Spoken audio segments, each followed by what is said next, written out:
लाओत्सेचा ताओबोध योगदास श्री जय गणेश जोशी यांचे प्रवचन. निरागस उच्चता भाग 2. लाओत्से ओवीच्या सुरुवातीला सांगतो की ज्याचे जीवनचरित्र उच्च असते तो बालकाप्रमाणे असतो.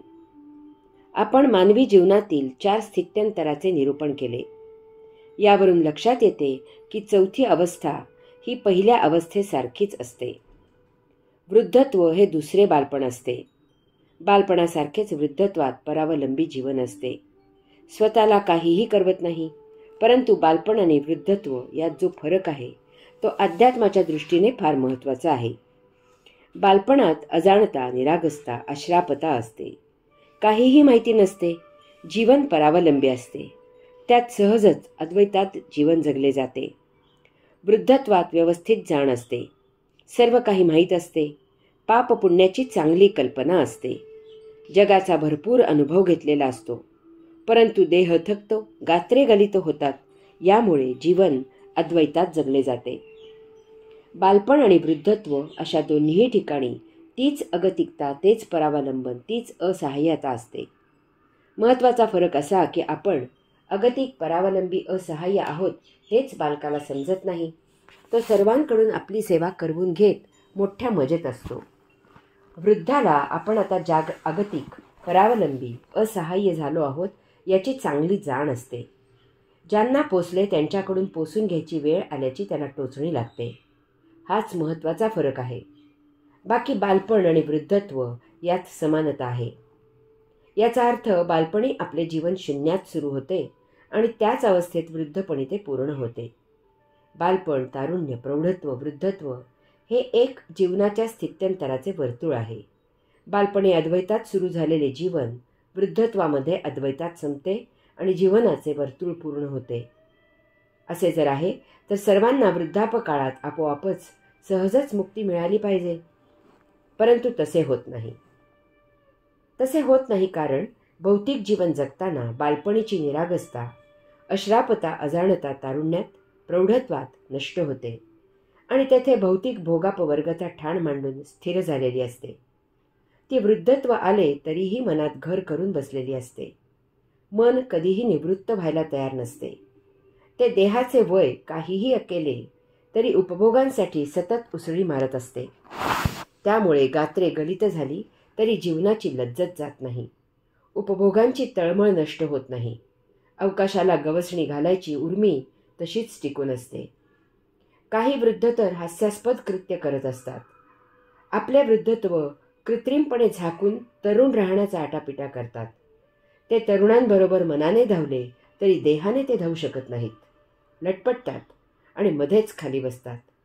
त्यातच काही तरुण आणि विशेष करून तरुणी वृद्धाला वरवर मान देत, लाडे लाडे बोलत उत्तेजन देऊन पळायला लावतात आणि त्याचा विदूषक करून सर्वांची फुकट करमणूक करतात. अशा हिरव्या वृद्धांच्या जीवनाचे असेच होते. निरागस उच्चता भाग 3.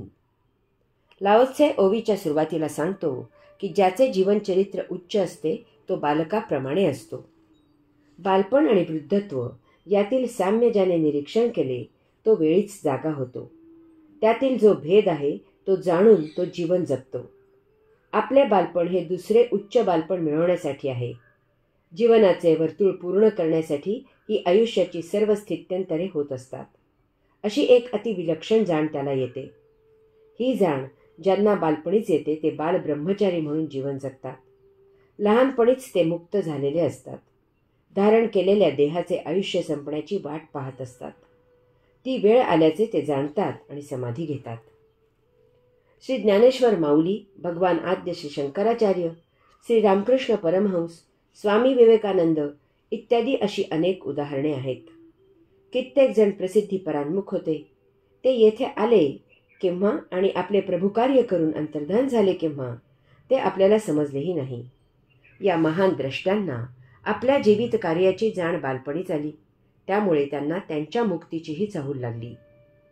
ही निरागसता महाउच्च आहे.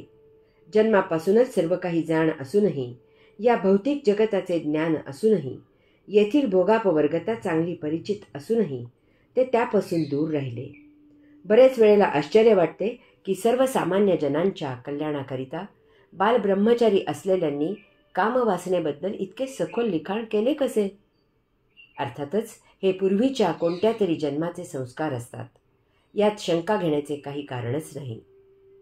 ज्यांना ऐन तारुण्यात या उच्च निरागसतेची जाण येते ते संसार न करता मुक्तीची वाट चोखाळतात. काही जण संसार करून साक्षात्कारी होतात. ज्यांना प्रौढपणी जाण येते ते हेही नसे थोडके असे म्हणून अध्यात्म सत्संग योग साधना करू लागतात.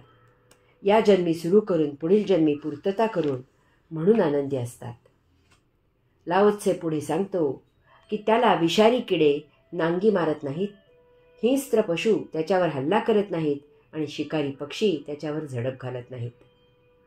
हा एक महाविलक्षण अनुभव येतो.